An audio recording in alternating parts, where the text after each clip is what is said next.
तीसरा दिन test match का लॉर्ड्स में और ऑस्ट्रेलियन टीम 207 रन्स बना के दूसरी इनिंग में आउट हो गई है और 137 रन्स एक मेरे ख्याल से बनाए हैं लास्ट 3 विकेटों ने, जहाँ पे 73 फॉर 7 हो गए हुए थे ऑस्ट्रेलिया के कल। लेकिन कमाल की बैटिंग, कमाल की रिकवरी।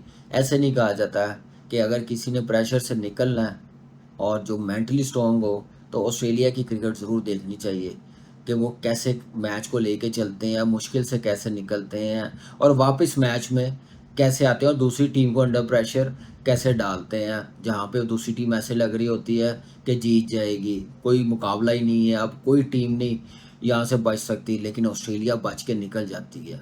और मैं कहता हूँ यही एक क्लास है, यही एक नंबर 1 टीम होने की निशानी है कि जो ऐसे मुश्किल टाइम से निकल जाए। कल एलेक्स कैरी ने 43 रन्स बनाए हैं, कमाल की बैटिंग की है, टीम को मुश्किल से निकाला।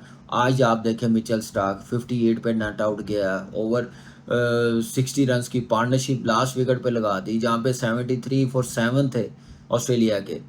और डे ख़त्म हुआ था कल, ऐसे लग रहा था कि 225 रन्स चेज़ करेंगे, लेकिन आज आके लास्ट 3 विकेटों से ऑलमोस्ट कोई 133-34 रन्स करवा दिए हैं। तो मेरे ख्याल से और साउथ अफ्रीका की जो बॉलिंग है वो ऐसी नहीं है कि वो इतने रन्स कर जाएं इतनी ट्रबल के बाद और फिर टेल कर जाए, वो ज़्यादा वरी पॉइंट होता है। लेकिन यहाँ पे उनकी टेल को मिचेल स्टार्क को भी क्रेडिट देना चाहिए। पहले तो एलेक्स कैरी ने जैसे बैटिंग की है, उसके बाद मिचेल स्टार्क ने जैसे समझदारी के साथ बैटिंग की। आप देखें कि बॉलिंग नहीं है, अब वो अपने आप को पूरा बैट्समैन समझ रहा था कि नहीं, मैंने रन्स करके देने, एक एक रन्स कितना इंपॉर्टेंट है, हमने फाइट करनी है, एक डिसेंट टोटल बनाना है। और डिसेंट टोटल भी नहीं, बहुत बड़ा टोटल मैं समझ रहा हूँ बना लिया। अब साउथ अफ्रीका के लिए उसी सूरत ये रन्स चेज होंगे कि टॉप 4 में से कोई एक क्लासी किस्म का 100 करे।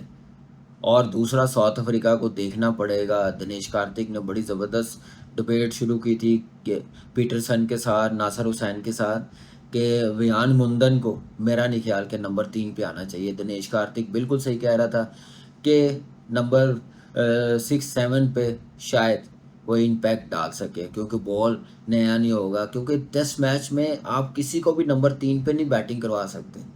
और ये टेस्ट मैच है, कोई एवरेज टीम नहीं है, एवरेज बॉलिंग लाइनअप नहीं है, ये ऑस्ट्रेलिया की है जो नंबर 1। और दुनिया के कहीं पे भी आप दुनिया में खिला लें, जैसी मर्जी कंडीशन हो, इनकी फास्ट बॉलिंग आउट करके देती है। और फिर कमिंग्स ने जैसे कल 6 आउट किए हैं और जैसे 28 रन्स दे के, उसके बाद मिचेल स्टार्क का क्या ज़बरदस्त रिदम, हेजलवुड आप देखें। तो अब देखें उसके बाद वेस्टर भी है मीडियम पे से, कैमरन ग्रीन भी है, नेथन लैन है, ये कंप्लीट बॉलिंग और टॉप क्लास बॉलिंग मैं समझूंगा।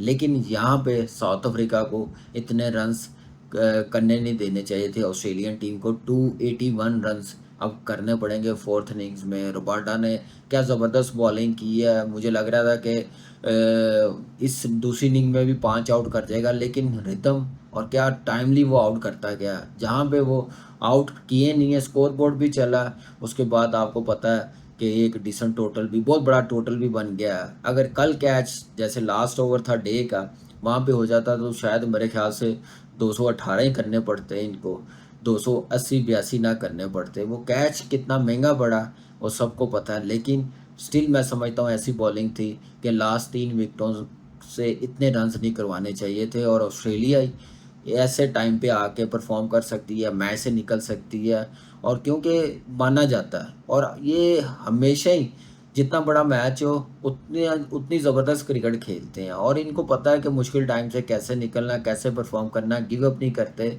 गेम अवेयरनेस बड़ी ज़बरदस्त है। मिचेल स्टार्क की आप देखें गेम अवेयरनेस क्या ज़बरदस्त नज़र आई है। अब देखते हैं कि साउथ अफ्रीका कैसे ये रन चेज करती है, या फिर पहली इनिंग की तरह बैटिंग नज़र आएगी। थोड़ी सी प्ले शॉट सिलेक्शन बेहतर करनी पड़ेगी, नए बॉल पे थोड़ा ध्यान से खेलना पड़ेगा और बैट बॉल को यूटिलाइज करना पड़ेगा। बिल्कुल आप ये ना समझें कि अभी 2.5 दिन पड़े हुए हैं, पौने 2.5 दिन ही हो गए हैं कि आप टाइम लें।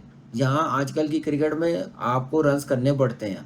पहली इनिंग की तरह आपने बहुत टाइम लिया और आप रन्स करेंगे नहीं तो फिर आप सीमेंट पे भी खेलेंगे, जितनी मर्जी बैटिंग ट्रैक हो, वो भी मुश्किल लगना शुरू हो जाएगा। तो जब तक आप रन्स करने नहीं जाएँगे, अच्छे बॉल को कैसे डील करना, बुरे बॉल को कैसे यूटिलाइज़ करना बाउंड्री की तरफ, ये सारी चीज़ें टेस्ट क्रिकेट में आनी चाहिए। ऑस्ट्रेलिया इसलिए कामयाब है कि वो गेम से इसलिए निकल जाते हैं।